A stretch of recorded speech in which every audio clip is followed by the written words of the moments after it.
synagogue roll must be written on the skins of clean animals, prepared for the particular use of the synagogue by a Jew. Every skin must contain a certain number of columns, equal throughout the entire book. The whole copy must be first lined, and if 3 words be written in it without a line, it is worthless. The ink should be black, neither red, green, or any other color, and be prepared according to a definite recipe. An authentic copy must be the exact... Writing and civilization began at the same time, about 5,000 years ago. And some of these first writings were so powerful that they still influence us today through the books of the Old Testament, the Hebrew Bible.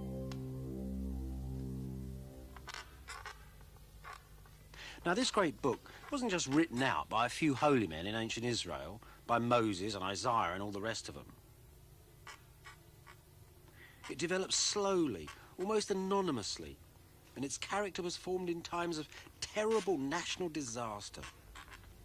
To the ancient Israelites, their Bible offered remedies, comfort, and sometimes even a glimpse of God himself. There's a marvelous traditional Jewish story about a lot of rabbis who were having a noisy argument about a point of holy law. On one side of the argument was one rabbi, on the other a great heaving mass of them, all trying to shout him down. So the single rabbi who knew he was right decided to call on God, and he said, God, if I am right, may the trees that stand around us bend to the ground. And miraculously all the trees bent to the ground. And still they shouted at him. So he called on God again, and he said, God, if I am right, may a heavenly wind blow through this assembly. And a great wind went through the assembly, but it didn't stop the rabbi. So in exasperation, the lonely rabbi called on God, and he said, God, if I am right, send me a sign directly. And a great voice boomed down from heaven, this man is right. And the noisy rabbis didn't stop. They told God to shut up, because they had the real word of the Lord written down on tablets, Moses, Mount Sinai. They had a written text. It shows, I think, 2 things. The incredible tenacious scholarship of the rabbis and the veneration they accorded the written word. It stands, and has always stood, at the heart of Judaism, and it stands at the heart of every synagogue too.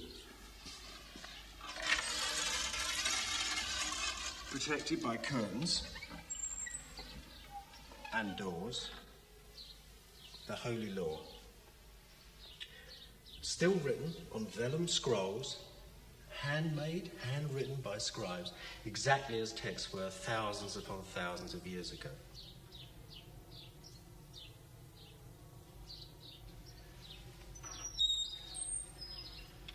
The texts of the Hebrew Bible go back 2, 3, 4, perhaps even 5,000 years. But they reach their final form, the shape in which we have them today, between 2 distinctive events. One, the Babylonian exile of the Jews, and the other one was the destruction of Jerusalem itself by the Romans.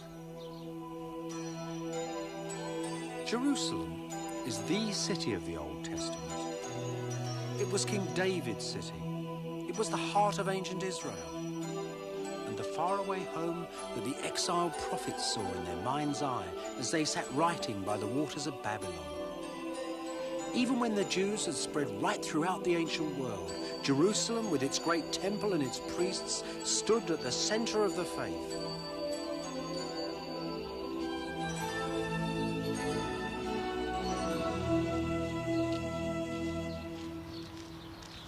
All around the eastern hills of Jerusalem, the dead are lying waiting for the Last Judgment.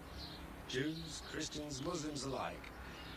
We're all expecting, so tradition goes, for the Lord to appear in that blocked-up gate over there and deliver the judgment. I suppose over all of old Jerusalem there's a terrible stillness, a terrible feeling of waiting. And I think it's a feeling that was born in exile, particularly the exile of the Jews in Babylon 600 years before Christ. Now, it was the Persians who let them come back. They were there for about 2 generations. When they started to come back, they were very different people to the ones that had left Jerusalem 40, 50 years before. The leader of the first party actually had a pagan name, Zerubbabel, the seed of Babylon.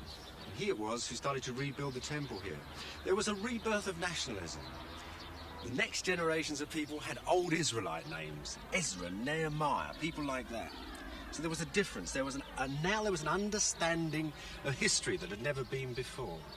In fact, Judeans had left, but Jews had come back. The word was invented in Babylon. The Old Testament says that Ezra and Nehemiah, two prominent Jews of Babylon, went to Jerusalem at about a time that we would call 450 BC. Then it is said, Nehemiah had found the walls of the city so weak that foxes were jumping over them and knocking them down. And so he set the local population to rebuilding them. They were also building at that time something yet more precious, the Bible itself. It's very, very difficult to find out what was going on. Nehemiah's not in these walls, he's in this book, and that's all there is. So we have to rely on what the book itself tells us about its own history. And that's rather interesting for this period, this vital period. Ezra, it said, gathered all the people of Jerusalem around him when he got here and read out the law to them. He read it out like a riot act, actually, because they were doing things they weren't supposed to do. Now, what was this holy law? It's obviously something written down, and it seems to have been something written down by Ezra himself, because the Bible tells us again, in another bit, that Ezra received the light of understanding from Jehovah and dictated the holy writings to the scribes. Now, that seems to put you in mind of somebody actually writing down a whole lot of verbal material, stuff remembered by priests over hundreds of years. But there must have been writing earlier. Obviously, Israel was quite a literate society, and there is one little memory in this Bible of a very ancient writing. In the 6th century BC, one of King Josiah's priests finds the Holy Scriptures lying around in the temple. So there you are, there is a sacred book of some description or other from the 6th century. That's as old as we can go, I'm afraid. There's no earlier mentions at all.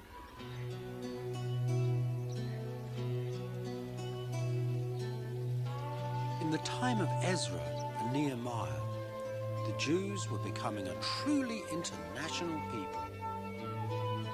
Excavations here at the island of Elephantine on the Egyptian Nile have uncovered the remains of one of these far-flung Jewish communities. What is especially fascinating is that Judaism here was in many ways quite different from that of Ezra's at Jerusalem. At places like this, you can start to dig up a part of the real world of ancient Judaism, as it existed outside the pages of the Bible. And this at precisely the same time as many of the Bible's books were being written. This is the vast old enclosure wall of the temple of the god Khnum. And in the 5th century BC, in the Persian period, just behind it, in fact just over here, were little houses. And these houses seem to have been with the Jewish community, because in one of them was found a really remarkable lot of letters. And these letters are really important for the history of the Bible, because they show us a picture of a Judaism, of pious Judaism, which is very, very different from the Judaism of Ezra in Jerusalem. Now, this Jehovah here was worshipped in a small temple, in a little building of sandstone and gold, and there were other gods in there as well, perhaps local Egyptian gods that came in as well. Now, the Jewish community turned up in this temple and they sung biblical psalms in it. But they intermarried freely with the local population, and they broke the Jewish law in many other ways, at least the Orthodox Jerusalem law. All these different sorts of Judaism had an influence on the Bible, but Ezra's would be the most important. The Jehovah which Ezra had in mind was one which had given out holy laws, and the priests around Ezra were the people who kept and held these holy laws. This is a God that you can actually interact with in a positive way. You can go along and you can say, I will do this and this and this, I will give this at the temple, I will listen to the priest, he will tell me this secret. And you get a God who is doing things in direct alliance with you. You are in alliance with God. You actually can affect your own destiny. This idea of man working, actively affecting his own destiny as an individual was hardly unique to Ezra or the returning Jews at Jerusalem. The Greeks, for example, had been working in the Middle East, going all through the ancient towns, visiting the ancient temples, discovering, rediscovering sometimes the most ancient history of the gods, making, if you like, stories up about the gods and about men too. They too believed that men could influence their own destiny. But unlike the Jews, they believed that they could influence their destiny by politics and war. And that was an idea which would run through the world like fire.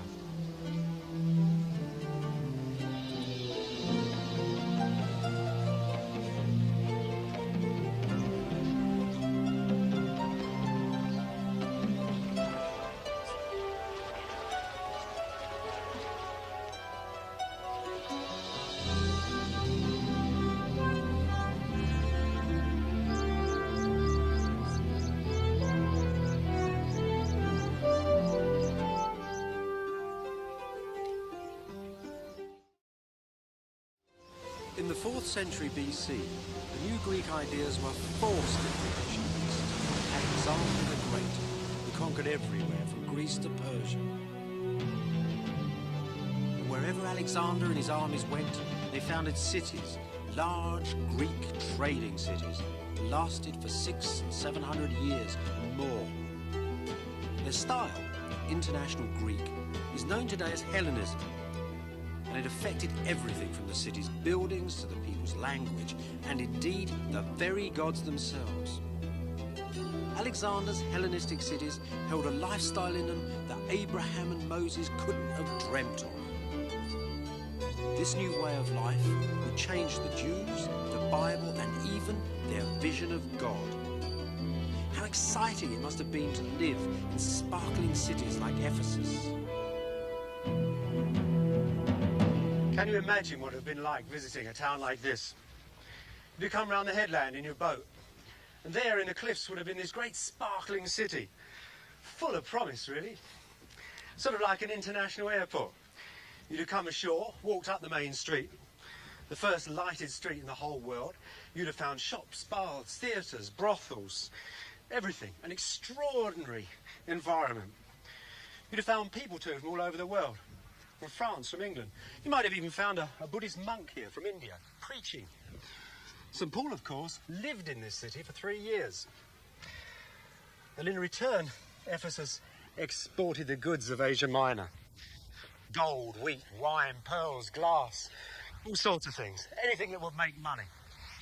Money, of course, had been invented a little way down the road, just a few hundred years before Ephesus. So there was the whole setup, the whole international trade setup. And out at sea, in Delos, in a good year, some 10,000 head of slaves went through the slave market. Now, it was those slaves that actually created the surplus of wealth in towns like this, the surplus that was gained from trading. Most of the people lived here, lived off the land and lived from it too. But the little bit of money that those slaves generated all these palaces, because these were put up mainly by private people, these great villas and all the temples and things around. It's the sort of town, of course, that we in the West are used to, you might say. Look at the tourists here. They walk around, they lounge around, they're quite happy in this town. These squares and streets hold the same spaces in them that modern towns do. Unlike ancient Eastern cities, these Hellenistic cities were open, impious, convenient, man-centered. The first modern cities in the world. And from Egypt to Asia Minor, the Jewish communities in these cities were a major element of their life, filling every position in society, from merchant princes to day labourers, from slaves to slave masters. Perhaps the greatest invention of the Jews in these Hellenistic cities was the synagogue. Synagogue itself is a Greek word. There's no Hebrew equivalent. It means meeting house. Now, the first records we have are about the 2nd century BC. There are already hundreds of them then. This one, which is really the finest that survived since antiquity, it's a lot later than that.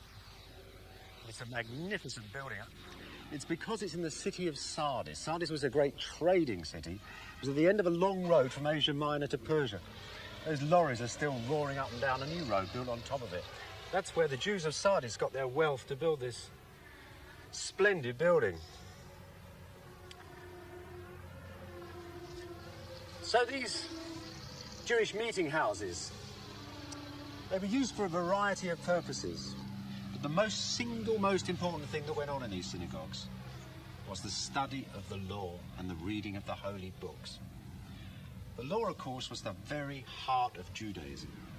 Its observance, its strict observance, was what kept the whole community and the idea of Judaism together. And never did it need to be studied with such care as in these Hellenistic cities. Because everywhere the Jews went, they walked on a knife edge.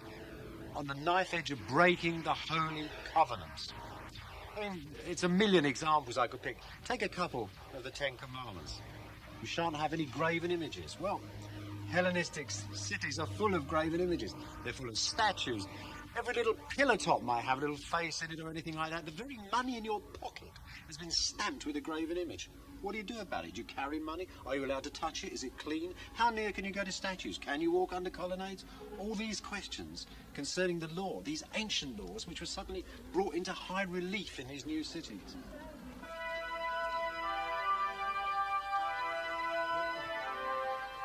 This is style. You know, this is Greek culture as a style. And it's a very important thing in the story of the Bible. Everybody wanted to be Greek. And of course, the Jews in these cities wanted to join in that too. There were Jews living in these cities hundreds of years before this library was born, who were already only speaking Greek, who were thinking in Greek ways. They changed their name to Greek names. Simon was a very popular name. It was a sort of adaptation of the old Hebrew Shimon. And of course, you'd expect the great Hebrew holy text, our Old Testament, to be translated into this new language for this new sort of Jewish person. There's a lovely legend about it. The story is that in Alexandria in Egypt in the 2nd century before Christ, 72 scholars were engaged to translate the Holy Scriptures. They were put on a sandbank in the sea outside the city in little huts. And they all sat down and they wrote out the Holy Hebrew Scriptures, and by the grace of God, each one of their translations was the same as the other. This translation is called the Septuagint, so there were 72 of these scribes, 6 for each of the 12 tribes of Israel.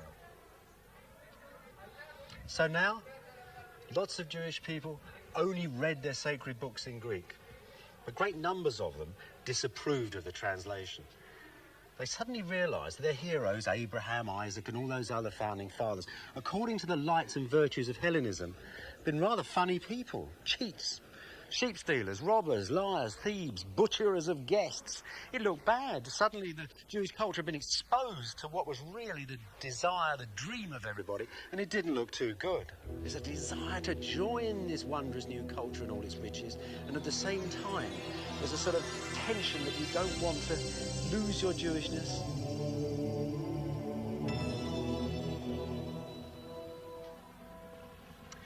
Greekness, that single essential requirement in Hellenism, wasn't just an attitude of mind, a way of thought, a way of talking. It's also actually a way of being. It was body as well as mind. In places like this, there were dozens and dozens of statues of marble athletes. It's a particular sort of a body image, which I suppose is, you know, come down with us today, even a dear old Rambo. Here they all are then, and if you didn't join them down the gymnasium, you'd never become a man of substance and position in Hellenistic society. Yet for Jews to enter places like this, there are a certain number of problems. Let's pretend a young Jewish chap has said, oh, you know, forget it all, I'll buy myself a nice Daz White toga and go off and join the lads, I'm leaving the race behind me, and he came here. A major and individual and a personal problem would arise because all these events here, all the training was done in the nude. And our poor old Jewish chap, who'd been circumcised when he was a lad, would have stood out like a sore thumb. Everybody would have thought, you know, who's this nouveau Johnny-come-lately wanting to join us? Ha ha. So, believe it or not, there was an extraordinary operation devised called an epispasm, which consisted of actually disguising the effects of circumcision. It's an absolutely extraordinary thing. It's one of those terrible cultural distortions that is so depressing to read about in any period of history, really. On balance, inside all the stresses and strains that were going on in Judaism, it seemed that Hellenism would eventually win out. the 2nd century BC, it's reported that the high priest of the Temple of Jerusalem had actually knocked off work early, that is, left the rituals of the temple to go and watch athletes practicing in a gymnasium. Well, the sophisticates of Jerusalem were already Hellenized. The country people and their priests were outraged, and there was a great kerfuffle about it. Not nearly such a kerfuffle as a few years later, when a Syrian Hellenistic prince actually invaded the state of Israel itself. I suppose his idea was that he would bring all the advantages of Hellenism to these barbarous people.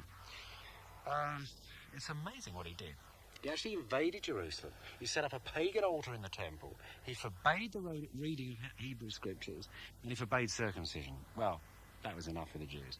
I mean, they might like Hellenism and its columns, but they weren't going that far. And in an amazing cultural convulsion, they gathered together around a dynasty of country priests called the Maccabees and threw the Syrian prince out.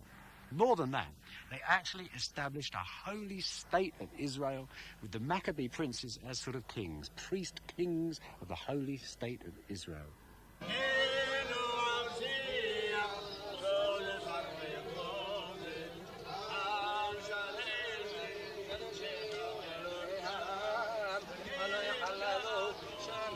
The priest kings ruled in bloody succession for 100 years before the Romans conquered all of the Hellenistic East, and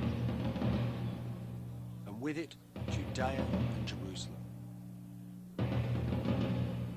Generally, the Romans were always happy to rule through local client kings. Their puppet in Judea was perhaps the most infamous of all of them, King Herod the Great. 19 years before the birth of Christ, King Herod, wicked King Herod, issued a proclamation to the somewhat startled inhabitants of Jerusalem. A bit of it went like this. Since I am now, by God's will, your governor, and have had peace a long time and gained great riches, and what is the main thing of all, I am very well regarded by the Romans, who, if I may say, are the rulers of the whole world, I will, after the most pious manner suitable to God, render his temple as complete as I am able. Well, nobody would have believed it, but in 10 years, King Herod had practically rebuilt the ancient temple of Jerusalem. When Jesus walked up these steps to go through the door of the temple, he would have had to walk under a Roman eagle. And at the end of the day, the pious Jews really didn't like it. These steps, by the way, weren't just a way of getting into the temple. They were a place for the great academies of Jerusalem. This is where the rabbis came and taught their pupils. This is where the Sadducees and the Pharisees passed. It was where the monkish Essenes used to come and talk to themselves, these strange sects and tribes of Judaism. And above all, perhaps, it was where the zealots came to rouse the rabble. It was where prophets came, where messiahs like Jesus came and talked. Everybody came on these steps and talked. And in the end, that ferment, that hatred of things foreign, the hatred of the foreign image above everything, and the hatred of foreigners on the pure, sacred soil of Israel caused the explosion. The balancing act collapsed.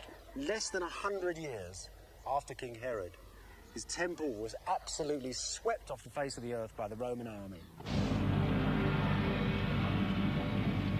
Jerusalem, the golden city, was destroyed, starved, then burnt after a long siege.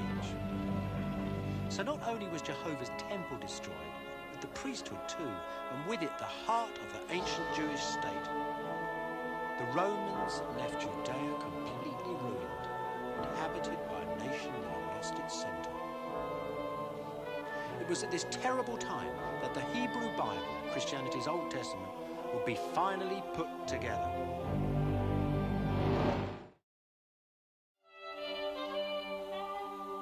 You know, when history books say grand things like the city of Jerusalem was swept from the face of the earth in 70 AD, it doesn't begin to tell you what went on in the streets, does it? Well, this little ruin here does. That over there was the door of this part of the house. The soldiers must have come through this room, and this room, knocking things over as they went, smashing everything before they set fire to it. Bits of human body were found in here. A couple of spears, things like that. Everything smashed, destroyed, carbonized. Look at the walls there, covered in black soot. the plaster burnt red behind. The whole place, in fact, utterly destroyed. It's interesting. This house is actually on the eastern hill overlooking the temple. It's part of an enormous estate of the priests. The priests, in fact, who ruled the state of Judea, the Jewish people. These were rich people. These were Hellenized. Look at that table. You'll see lots of little Hellenic details. Even their name is Greek, Cathros, the house of Cathros. These were conservative, pragmatic people who'd done deals with the Romans. Josephus, the historian, had already given himself up to the Romans after fighting in Galilee in the north, and he cleverly made friends with the Emperor Vespasian, and he actually watched the destruction of Jerusalem with the Roman army. Vespasian, Josephus tells us, was rather upset to see his new friend so worried about what had happened to his country, and he asked him if there was anything he wanted from the ruins of the city. Perhaps he wanted to cheer the old scholar up. And Josephus asked only for the holy books. He knew that there must be still fragments of them lying in the ruins of the burnt city, and he went back there and he tells us he picked them up from amongst the embers, these charred remains of the sacred texts of his race. What were they? That's an important question, because these would become the fixed version of the Hebrew Bible, the Christian's Old Testament. Well, the bits that Josephus actually picked up we don't know about, but we do know what the sacred texts were in Jerusalem just before the Roman army approached, because the people of Jerusalem went out and buried large quantities of them in the deserts of Judea to save them from their enemies. That, at any rate, seems to be the best explanation of how masses of scrolls came to be found in a lot of desert caves. Scrolls that today are half the history of the Bible. And yet they're surrounded by so many confusions and mysteries that their real importance is often difficult to see. It's obviously no accident that the world's greatest archaeological discoveries have been found in bone-dry desert caves. Tutankhamun's tomb in the Valley of the Kings. The world's oldest Bible books here in the Judean desert.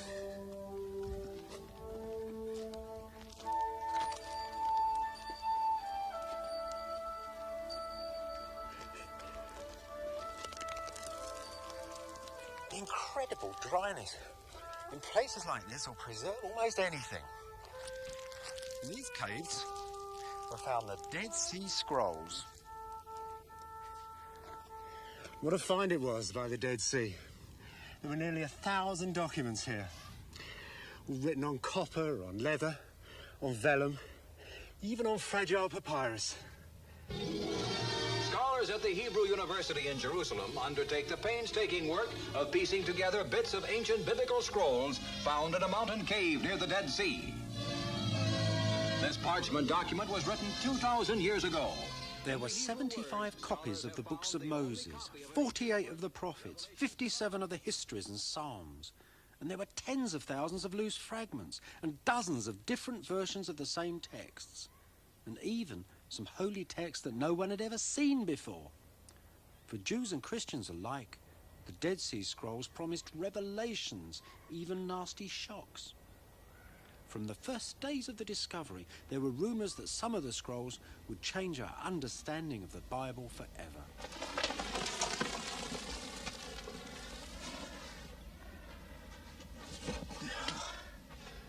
You know, the Bible texts weren't the only things that were found in these caves. There was a wonderful scroll describing the exact locations of huge amounts of buried treasure. There was another wondrous document which actually talked about the great battle that was going to take place at the end of the world. The battle, it was said, for the sons of light and darkness. And then there were several rule books. And these seemed to be rule books of a sort of a religious order. And when these scrolls were first found, these were some of the very first texts that people started to read. And the scholars suggested immediately that it was actually a sort of a rule book of a sect of Judaism called Essenes. These mysterious Essenes will provide an alibi for many scholars who studied the Dead Sea Scrolls. If the ancient texts had been made by the members of this unusual sect, then any impieties or aberrations in them that might offend Jews or Christians could be put down to Essene oddness. Close by the caves where the first scrolls had been discovered was an insignificant ancient ruin, the lookout post apparently destroyed in an ancient war. Now, the scroll scholars were filled with a great desire to dig it up. Perhaps this ruin, which was clearly connected to the caves nearby, could now also be connected with the Essenes. And so, it was declared that this ancient fortress had actually been an Essene monastery, and that the Dead Sea Scrolls, with all their amazing diversity, had actually been made and stored in it. "I stand like a lion upon the watchtower," said the prophets. And that's what the archaeologists dug up. And it stood high above the sea, the Dead Sea, guarding the great roads that came up the side and turned off this way, off to Jericho in Jerusalem. The archaeologists found Roman arrowheads still stuck in the walls, and Roman sappers too had dug underneath and destroyed the place. And this had probably happened when the Romans had destroyed Jerusalem and were on their way down the coast to wipe up the remaining Jews that had run out of the capital on the way. But still, these archaeologists, these same people, thought that they dug up an Essene monastery, the strange sect they said that had probably written the Dead Sea Scrolls. Now, why would they have said that? Pliny, who's the best ancient authority on the Essenes, says that the Essenes lived without women, without money, but under palm trees by the Dead Sea. Well, there's the Dead Sea. But over there, there's this cemetery of this little fortress, and there were found women there. And here, in the so-called monastery, they found money hidden under the floor. And as you can see for yourself, there are no palm trees. And the archaeologists proved by digging the place up, they didn't find any palm tree roots either. There never had been any palm trees here. So why on earth did they persist in calling this an Essene monastery? Well, I think it's mainly because of one room. And this room they called the scriptorium, and they said that was where the Dead Sea Scrolls had probably been written.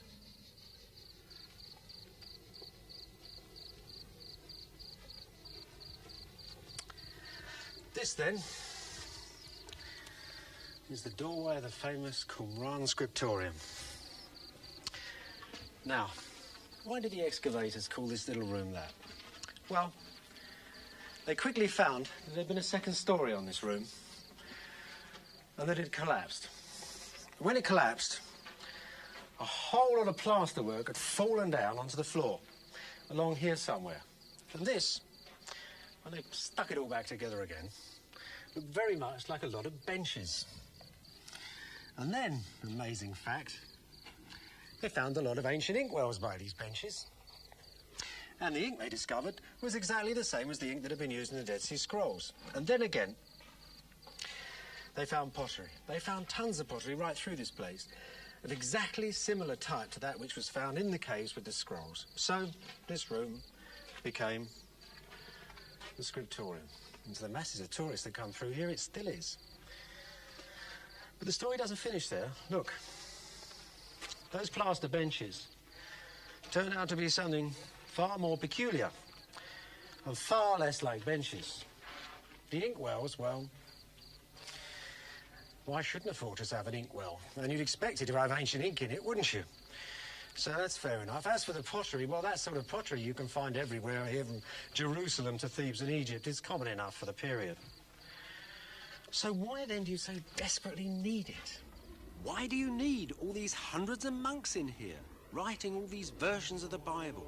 An incredible and strange story, given that there hasn't been one Essene object found in this entire place. It was needed because for many scholars, the Dead Sea Scrolls had to be kept at a safe distance from the centre of the ancient faith. Their very oddness needed to be isolated from Jerusalem, the centre of Orthodox piety. And for that, the Essene monks provided a convenient umbrella.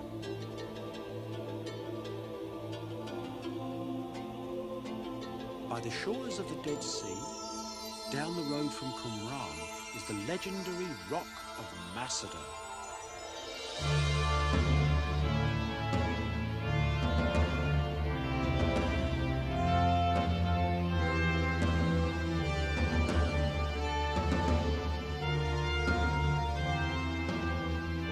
After the fall of Jerusalem, a band of Jewish warriors and their families withstood a long Roman siege here, then committed suicide.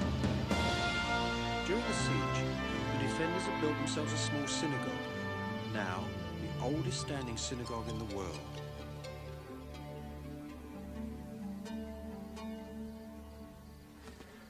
From the area around this synagogue, the archaeologists found some 14 scrolls and fragments of scrolls which are exactly similar to the Dead Sea Scrolls from Qumran. Now, right away, this makes the whole story a lot wider, doesn't it? The question is, you've got really two alternatives how they got here. Were these the so-called monks that lived in Qumran who suddenly had abandoned their pacifist ideals, run away from the Romans and come up here with their scrolls to die with the gallant defenders of Masada? Or was it just the fact that the Masada people who had come from Jerusalem simply brought the scrolls with them? The difference is a very important one, because you come back to the question, were the scrolls made at Qumran or were they made in Jerusalem? Now, it's a brilliant new theory that really substantiates this idea of them coming from Jerusalem. And it's based on the contents of one of the scrolls themselves. This one's unique. It's a copper scroll. The letters engraved on a thin sheet of copper. They really wanted this one to last. And this one is a treasure list. It's nothing less than a list of things buried in and around Jerusalem. This one can imagine, presumably at the time the Roman army was coming down from the north to attack and eventually destroy the city. Now, all this seems like a nice scholarly debate, isn't it? But it's very important for the history of the Bible, and it's important for this reason. If those texts come from Jerusalem, they show us the precise state of the Hebrew Bible at the very time of the ending of the Jewish state. So, if that's true, what does it mean? It means that the Bible, the Hebrew Bible, hasn't yet been gathered together. It's still lots and lots of different books and lots of different versions. That means then there was never one single original Hebrew Bible. At the time of the ending of the Jewish state, it was still waiting to be put together.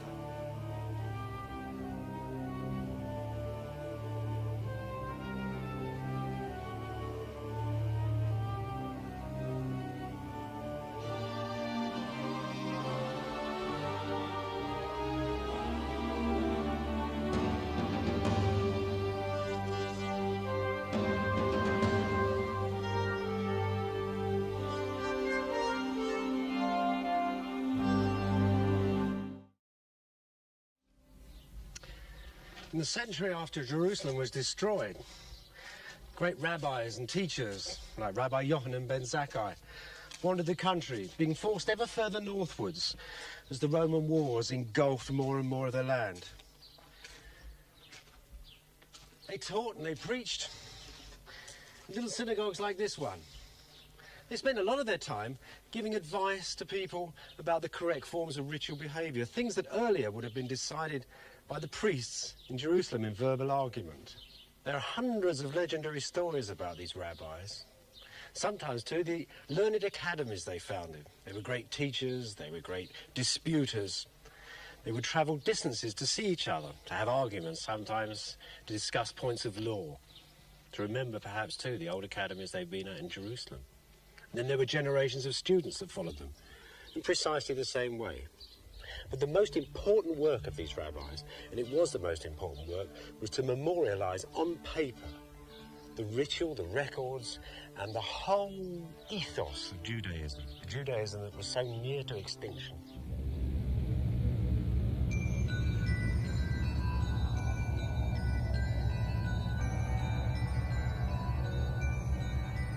Over several generations, all the leaders of Judaism gathered together.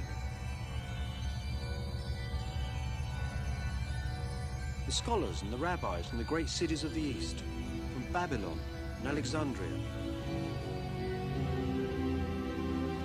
The survivors too of the priesthood and the schools of Old Jerusalem, all gathered now to build the sacred books into a Bible.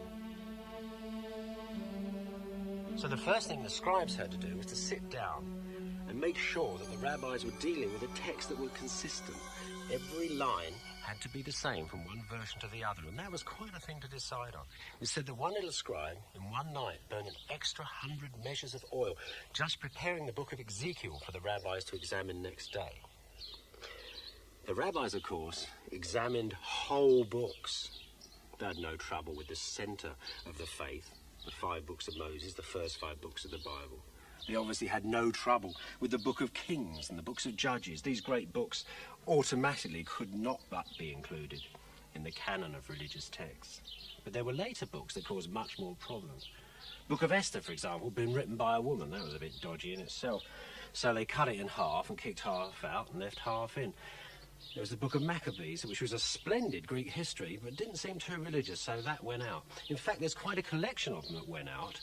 And funnily enough, the Christians had already included them in their Old Testament. When they discovered that the rabbis had later left them out, they sort of pushed them to one side, so they became the Christian Apocrypha. But it's very difficult talking about this stuff, because you don't have any proper record of what went on. What you have is dozens and dozens of marvellous stories, especially of the rabbis that seem to dominate the proceedings. And one of these, and typical of them, was a man called Rabbi Akiva, a man considered so intelligent that Moses himself couldn't understand him.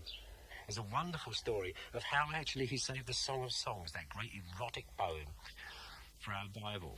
And the story goes that they were having a meeting and people were getting really worried about the Song of Songs. Should this marvellous piece of literature go into a sacred volume? And Akiva, who wasn't exactly known for his liberal attitudes. I mean, when one of his parishioners came to him and said he was contemplating suicide, Akiva told him he used a strong rope.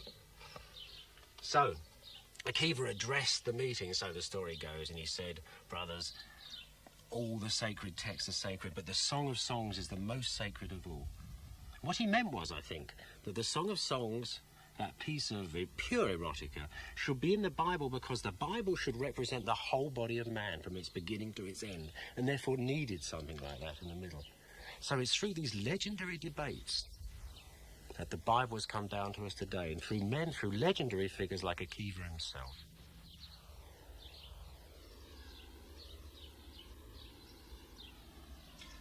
Akiva came to a terrible end. This is his tomb. Seems that when the old man was about 70, he went on the warpath. I think he must have decided that what he really wanted to do was to go back to the Jerusalem of his youth, when the temple was there and when the great scribal academies and studying had been all over the great city. So he got a local resistance leader and christened him as the Messiah, and together they set Judea alight. The war went on for 5 years. We don't know much about it. It was quite terrible. The old Jewish histories tell us that the Roman cavalry charges at the end, the horses were wading in blood up to their chests. Some of the Jews committed suicide, wrapping their children in the sacred scrolls and setting fire to them. Akiva himself was captured. He refused to give up teaching the law, and the Romans tortured him to death, combing the flesh from his body, it is said, with combs of iron. Well, as many Jews have done in such final moments, Akiva started to recite the Shema. Hear, O Israel, the Lord thy God is one God. Then he suddenly stopped and smiled. And the torturers, who were obviously not used to such things, were quite alarmed at this, and they stepped back from him and said, old man, why do you mock us? What are you doing? Obviously frightened at his power. And Akiva said, calm yourselves. I've just realised for the first time in my life a new meaning for these verses, and started out on a learned exposition, the last of his life, with this old guardian of the sacred scriptures, delivered to his Roman torturers. And with that, as the Jewish history says, the old man gave up his soul to God.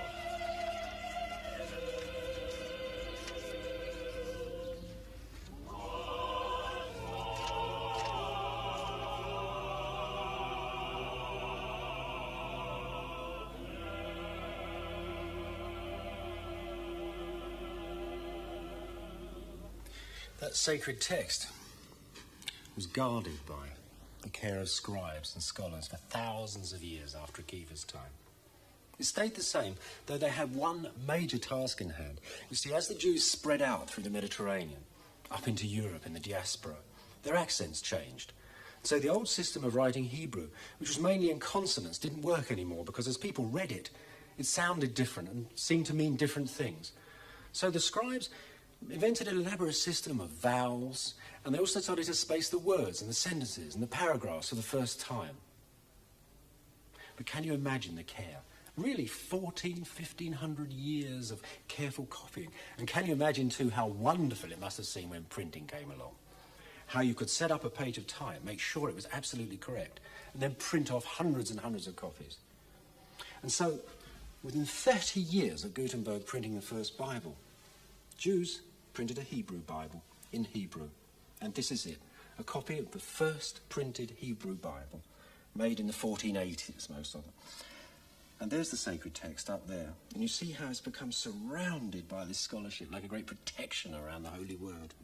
It's a marvel of printing. In fact, the whole book is an extraordinary story. Christians didn't want Jews printing things. They were hounded out. There was a duke in Milan who allowed a little family of Jewish printers to settle in a village called Soncino.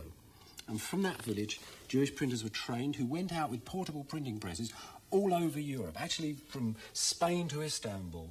And they printed what are now called these Soncino Bibles in many different towns. Small Bibles, fugitive Bibles, you might say.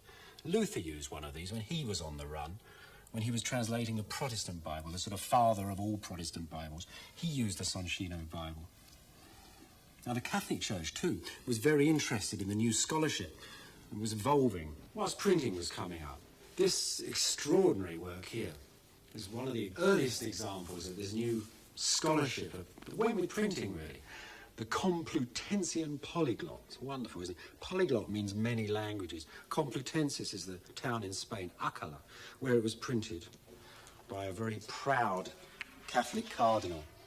There's his coat of arms and his hat, a magnificent Renaissance title page.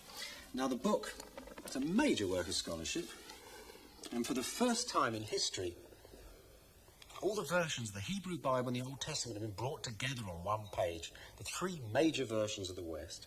Here is the Greek translation of the Hebrew text made before Christ, the Septuagint, in the Hellenistic cities. There is the Soncino Bible, that text copied from those first printed Bibles. And there in the middle, the Orthodox Latin text of the Catholic Church. The cardinal says that these two volumes hang like thieves either side of Christ, talking about the Orthodox Latin. That's not quite the end of the Hebrew Bible. You see, the Soncino Bibles weren't as precise as Jewish scholarship would like it. And so 20 years later, in the 1520s in Venice, a Tunisian Jew called Jacob Ben Chaim edited the text of the Jewish Bible that we still have today. And this is a copy of it. Look, magnificent Renaissance binding. This is a product of some of the finest printers of the Renaissance, printed in Venice in the High Renaissance. Look at the title page with the new architecture on it. And there the Hebrew language in the middle.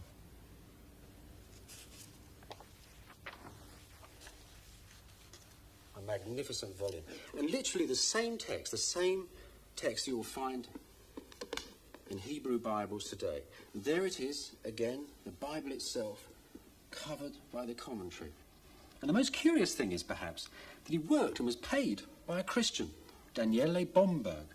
Bomberg believed that really the roots of Christian religion lay in this book, the Hebrew Bible. And he and his sons continued to produce these books for generations.